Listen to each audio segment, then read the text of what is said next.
Salut à tous, ravi de vous retrouver sur les planches. Il est l'acteur fétiche de Robert Guédiguian, le Marius de Marius et Jeannette. Gérard Mélans est né à Marseille, il a longtemps travaillé comme infirmier, tout en jouant des rôles pour le cinéma et il est avec nous pour en parler. Bonjour Gérard. Bonjour. Merci d'être avec nous. Alors votre actu, c'est le film Gloria Mundi de Robert Guédiguian qui sort là fin novembre. Dans ce film, vous incarnez Daniel qui sort de prison, c'est ça, et qu'est-ce qui va se passer? Ah, est-ce qu'on peut tout dévoiler? En tout cas, la trame du film. Disons qu'effectivement, Daniel va retrouver un Marseille qu'il ne connaît plus. Il a été isolé pendant 20 ans. Il va retrouver sa famille et il va les retrouver dans des conditions de vie dramatiques. Et finalement, c'est un personnage qui est un peu en décalage par rapport aux autres.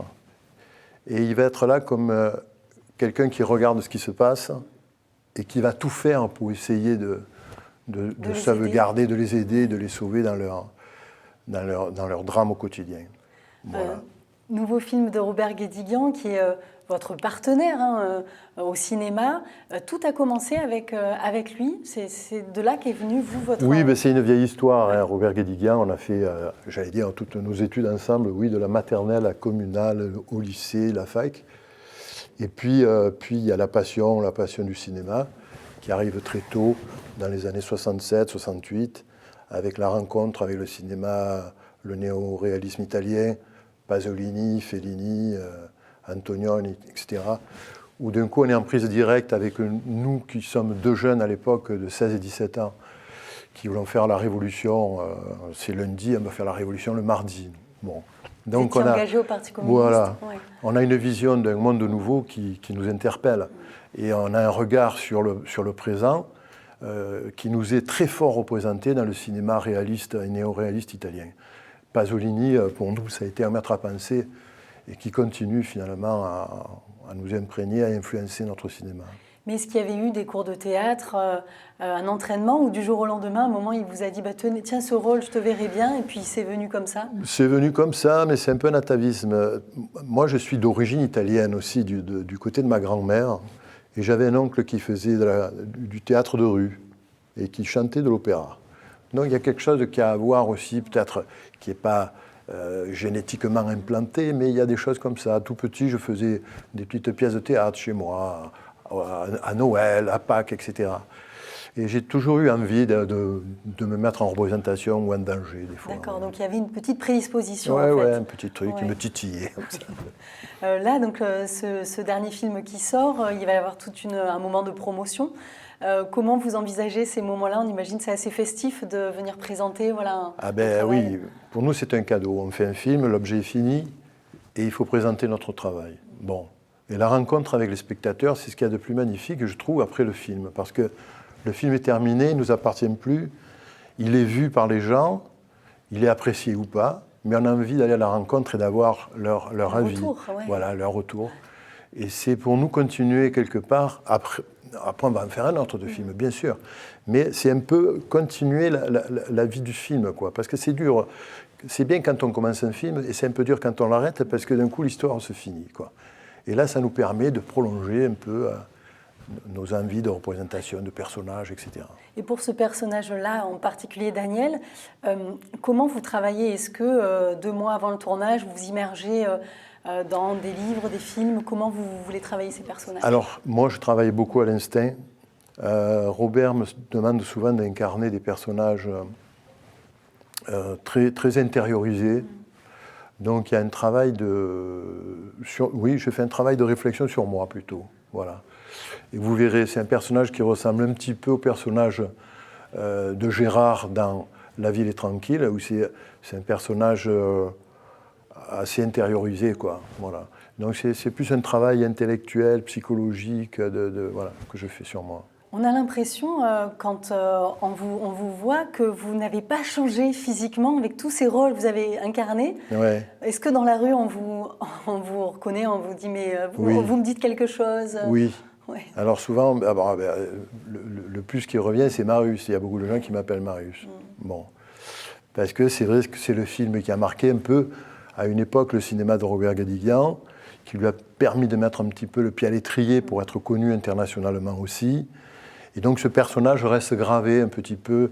Les gens à l'Estac, beaucoup m'appellent Marius. Hein, ouais. encore. Et c'est un personnage auquel vous pensez de temps en temps, vous ou... Oui, parce que c'est vrai que Robert, il nous connaît extrêmement bien, hein, autant Daroussin, Ariane bien sûr que moi. Donc souvent il écrit ses personnages en fonction de notre physique, de notre démarche, il nous connaît quoi.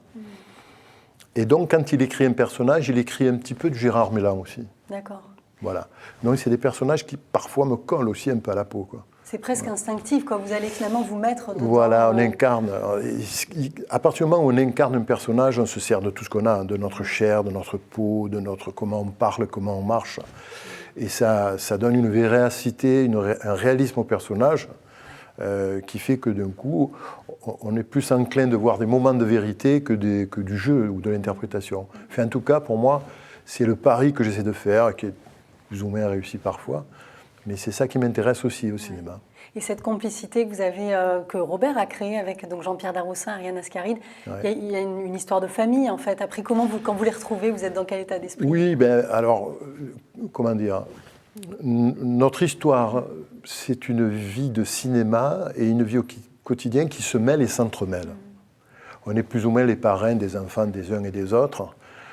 Pour nous, quand on tourne, c'est un moment de vacances aussi, c'est les retrouvailles, c'est enfin on continue l'aventure.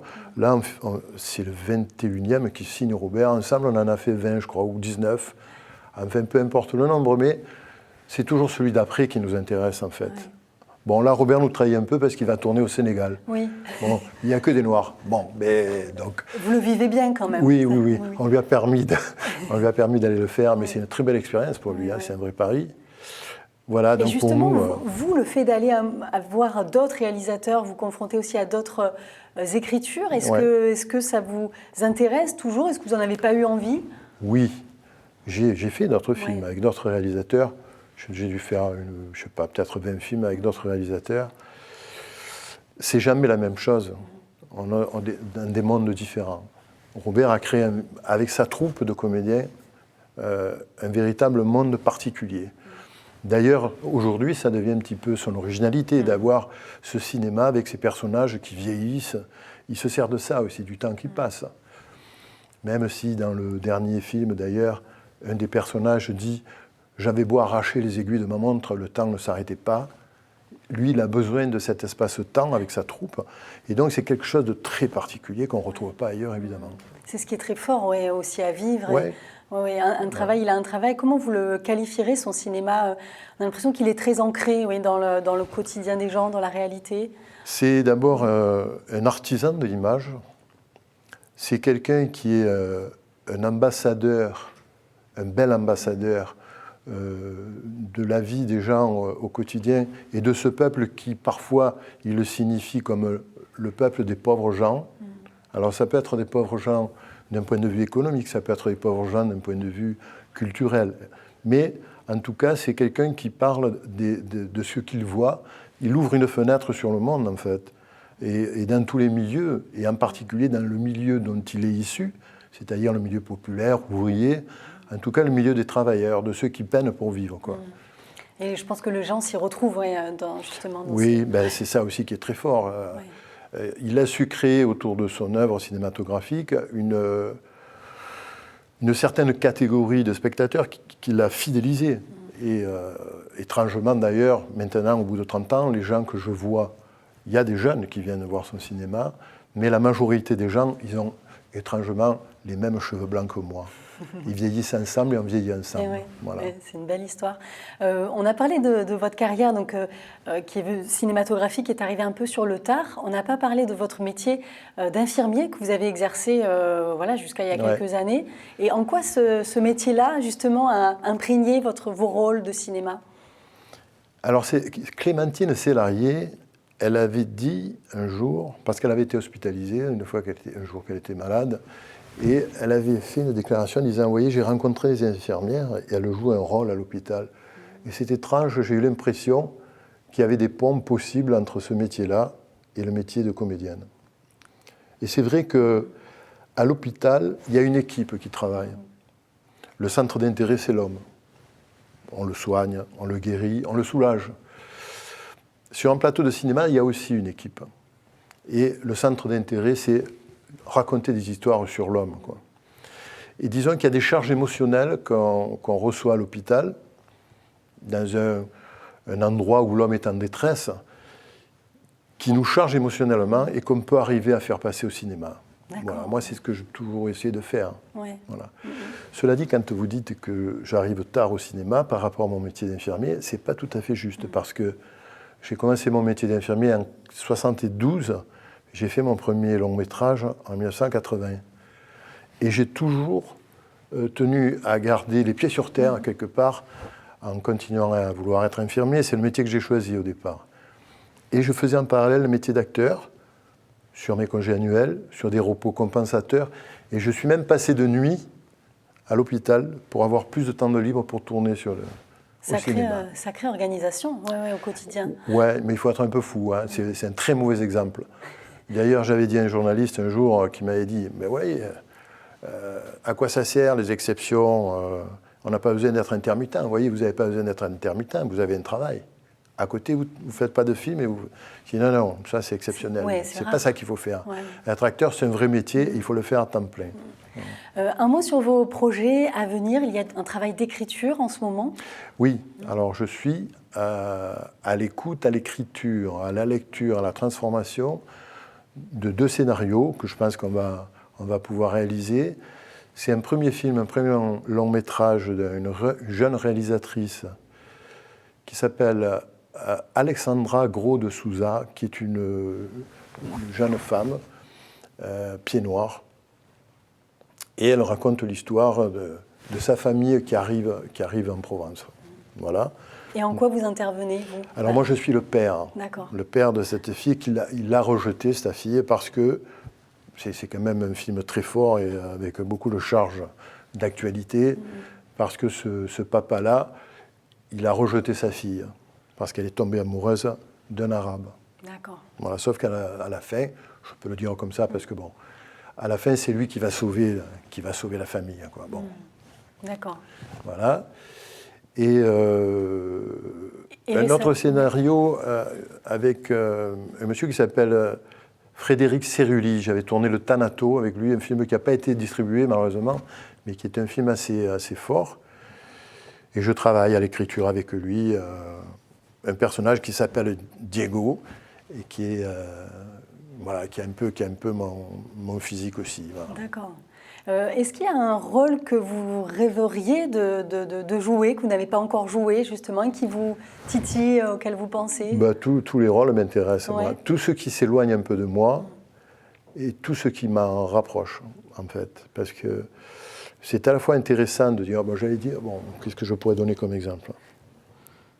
Je ne suis pas homosexuel, j'aimerais peut-être un jour m'engager sur cette voie et dire, tiens, je vais essayer de comprendre comment ces gens-là vivent leur situation, ce décalage sociétal. C'est un pari. Et en même temps, je sais qu'en moi, comme dans tout homme, existe une certaine féminité.